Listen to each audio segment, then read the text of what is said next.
another episode of the Cooking Swiss, and today we are going to make chicken on rice and then on a bed of vegetables, chopped vegetables, rice, and then chicken.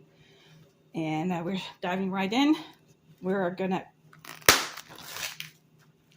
season the chicken.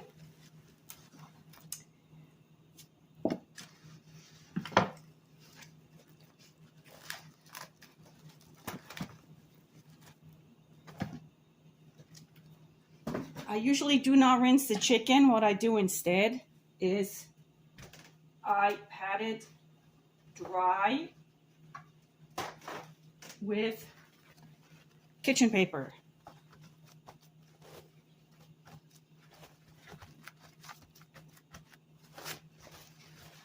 Because they say if you wash the chicken, it just sprays all over the kitchen and you make the whole situation even worse. I just like to make sure that it's really dry. Now this is fresh chicken. Obviously you could defrost, use frozen chicken. These are quarter legs. You could use boneless chicken, boneless and skinless chicken, and save some calories that way. But I am just gonna use this, and the seasoning we're going to use is Old Bay, one of the seasonings. Just gonna stir.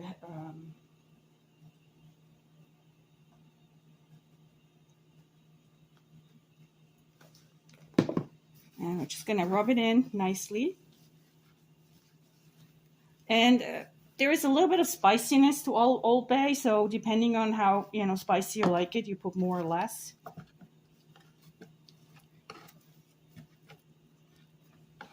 All right, and now we're doing the other side as well.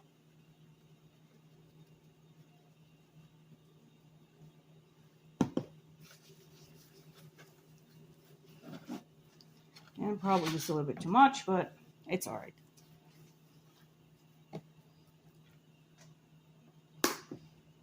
In the next step, we are using yellow mustard. You can use any type of mustard. And we're putting some on here.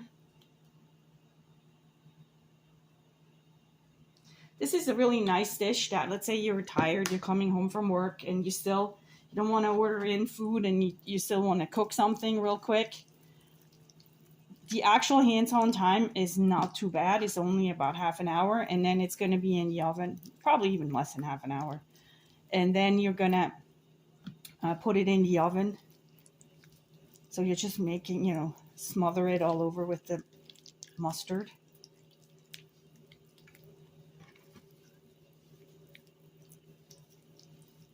Yeah, it's going to take about an hour active cooking time, but the preparation time is only about 15 to 20 minutes.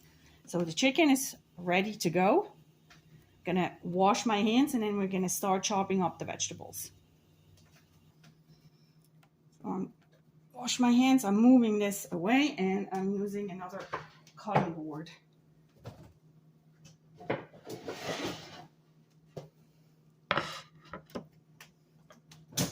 So I have 2 peppers, so I'm going to use those. I have fresh vegetables today. And I'm also going to use a couple of carrots.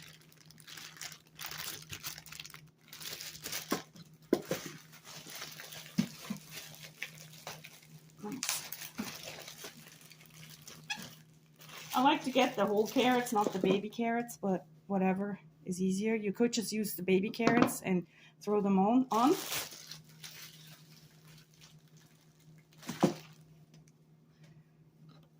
And I'm just doing my regular vegetable prep.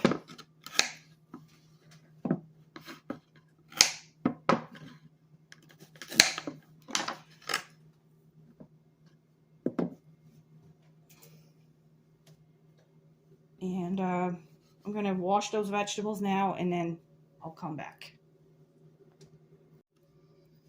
Our good old peeling, and oh, I got the wrong one maybe. No, I'm doing it with the wrong side. That's what it is.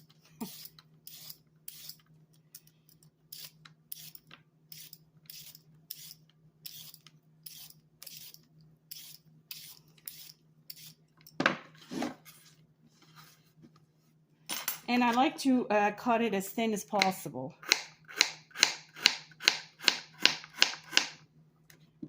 Now, I just want to have small pieces of carrots. With this dish, you could use canned vegetables as well, or if you have frozen vegetables, you can just use the frozen vegetables. Then you can save your time. Then it's going to be even faster than what we're doing right now. Then it will be super fast.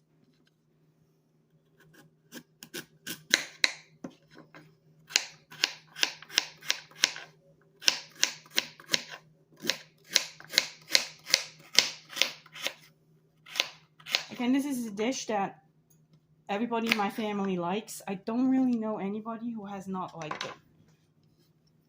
It's a typical dish that we make in Switzerland, especially back in the day when in farms, when you had to go out, you know, and bring in the hay or do some field work. I'm sure they're still doing it today. So they would, you know, put it in the oven and then let it bake. And then come back and everything is nicely cooked and ready for lunch. Remember that in Switzerland, the big meal is always lunch. Dinner is just a snack or leftover lunch. But I am cooking this as a dinner meal.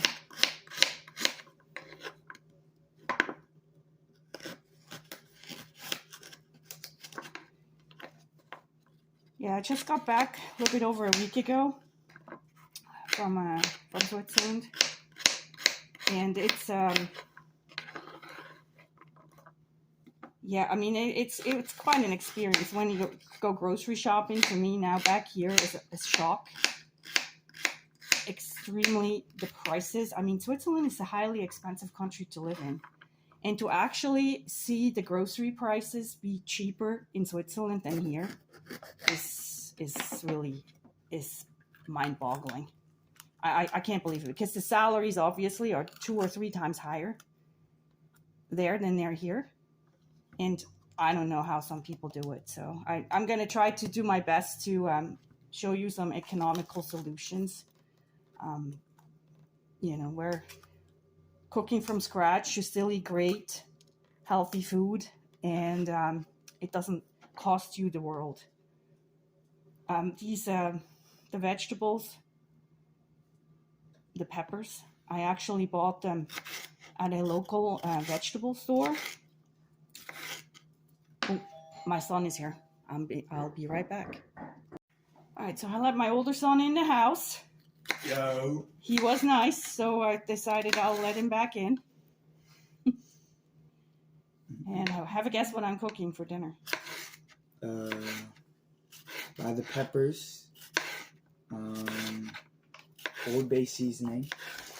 Oh, hold on, you're moving and the the table. brown rice that you have out, I'm gonna guess has something to do with the rice. Yes.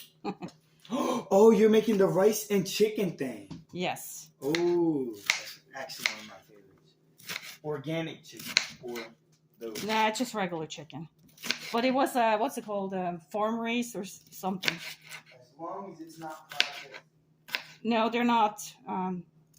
Yeah, I pay attention that I buy good quality meat. It just doesn't taste It doesn't the have. same. I know, it just tastes so much better if it's organic. I always thought, who cares? Organic, there's not going to be a difference. There is. It's worth the gesture. Yeah, it is worth it.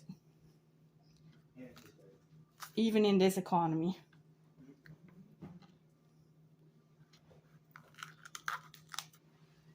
And the other thing that I found was really crazy in comparison is that there's no food shortages on anything there. Nothing. So which makes me almost believe that, I don't know if the food shortages here are artificially created, that is not, that you can't get certain items. But then again, it makes sense. Usually, let's say you go to Aldi and the regular pasta shelf is just perpetually empty. So I'm thinking it's probably people are struggling to pay the bills. I think they might just, you know, pasta is the cheapest option you get. Basically, you can cook dinner for $2.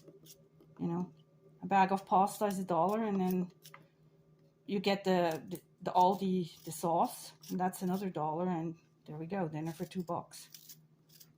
So probably that's the reason why you can never find any, you know. But it's very, I don't know, it's I find it a little bit depressing, everything here at the moment. But maybe I'm just depressed because, you know, I have to leave my family behind and I'm back here to my, you know, obviously my kids and everybody is here. I guess what they call that, the initial family. All right, so we chopped everything up.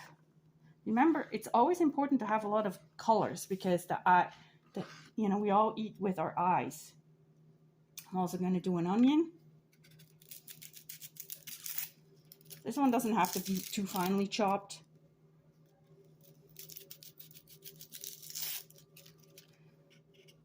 Fine, we have all the fresh crop. Everything is nice. Some fall dishes. Also, we can actually turn the oven on again without, you know, dying in our houses because it's so hot and humid. So I'm always looking forward to fall because you have all this like great harvest stuff and you can make all these great meals.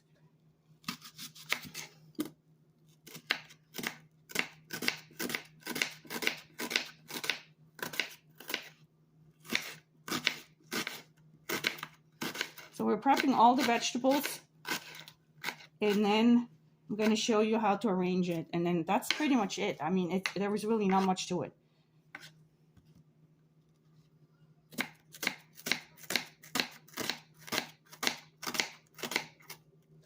It is so easy, I can even do it. Now, if you, for example, if you by yourself, if you're single or you're only 2 people, I'm cooking for 4 people, but let's say if you're only 2 people or 1 person. Hold on, I'll be right back. I just found out that today's back to school night, so I guess I'm gonna, perfect, so I'm gonna have to, you know, wrap it up here and get ready for back to school night. Unless I want to skip it, but I'm kind of tempted to skip it, but I'm gonna go. Okay, so next what we do.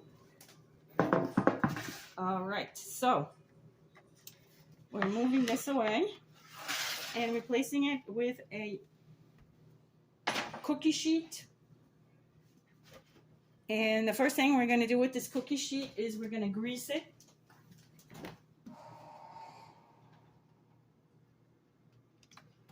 Use any oil you like.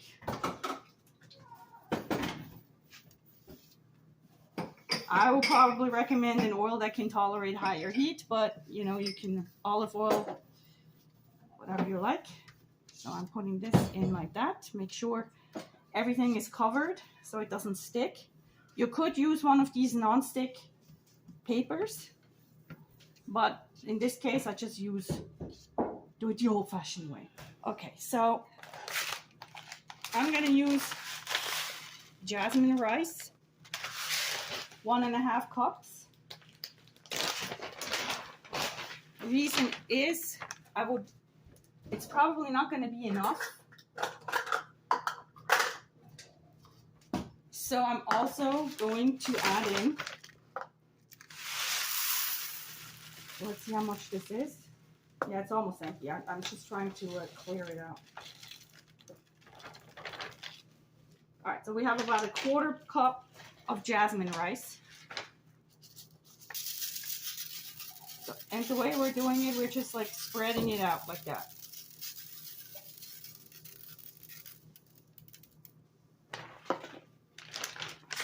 Keep the rest in here. And then I'm also using brown rice. You could do all brown rice or all jasmine or regular rice, whatever rice you like. Doesn't matter.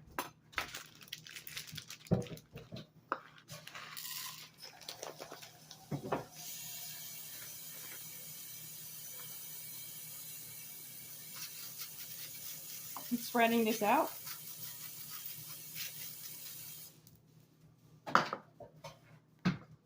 My son, I guess, is fixing the water there. Excuse me for the noises.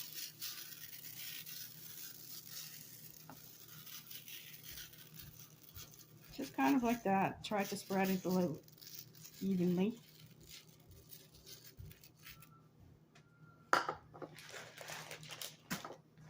Oops. So I shake it a little bit. All right.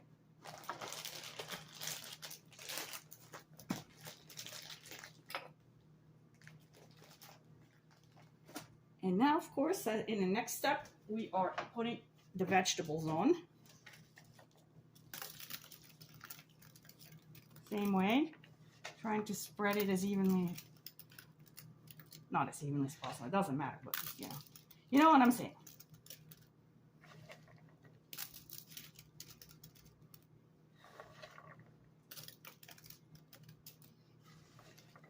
Now you could use like a California frozen mix. I will probably, actually maybe I won't. I was going to do some broccoli, but no, I think I'm going to have it covered enough. The nice thing is that once it's cooked, the rice is nicely blended in. You'll see with the vegetables.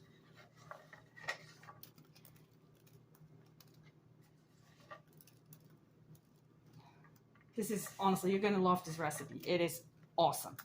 It is just so ridiculously easy. All right, next step, getting our chicken back. Here we go. And now we're just arranging the chicken. I'm going to do the bottom side up first because about half an hour in, I'm going to flip it. And then you're going to have a nicely, crusted top. Okay, just like that. And now I prepared approximately 3 cups of bouillon. I don't know if you can see it. You can use 3 cups of, what's it called? I keep forgetting when it's not bouillon. What is it called? Because I never use it, so I never know the word. Bone broth or, chicken broth, or this is a chicken bouillon, but you could just use it. So what you're doing is you're pouring it on here. And don't worry, it's a liquid. Obviously, it's going to distribute itself pretty evenly.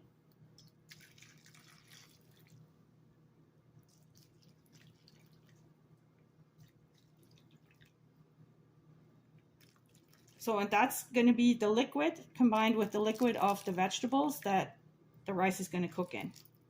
And while you're cooking the chicken, you're also cooking the rice. So it's actually pretty ingenious recipe. Now,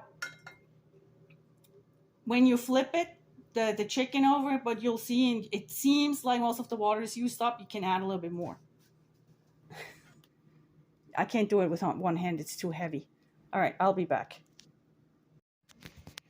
All right, so we are ready to put this in the oven. It just looks like this. It's quite heavy. So obviously it's for 4 people. And can you show this? We are putting it approximately at 425 degrees. For how long? For half an hour, and then I'll take it out. So the half an hour is up.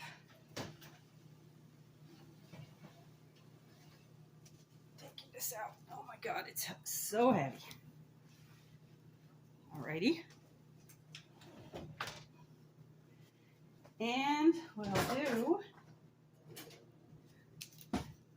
after this half hour, all I do is flip this.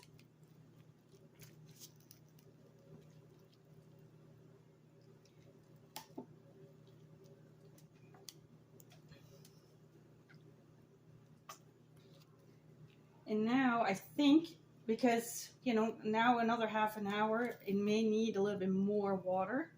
So I'm just going to go and add another cup of water.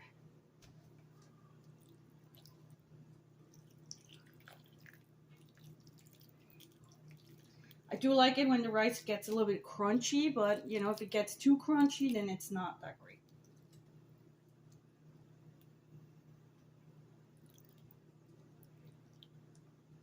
All right, so there we go. And we're putting it back in the oven for another half an hour.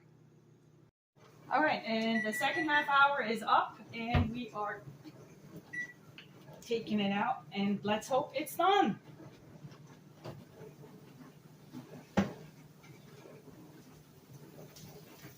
Look at that. Doesn't it look beautiful?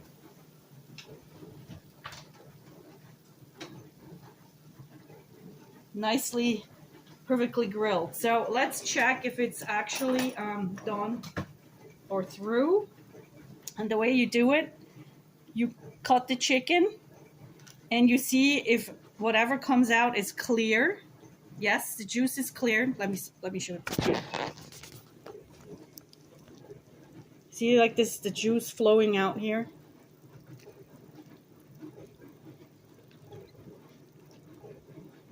Yeah, I should have done it. You can't really see it now. It already came out. But anyhow, it's clear, so that means the chicken is cooked all the way. So that's it. It was really simple, easy, and now all we need to do is plate it and enjoy our dinner.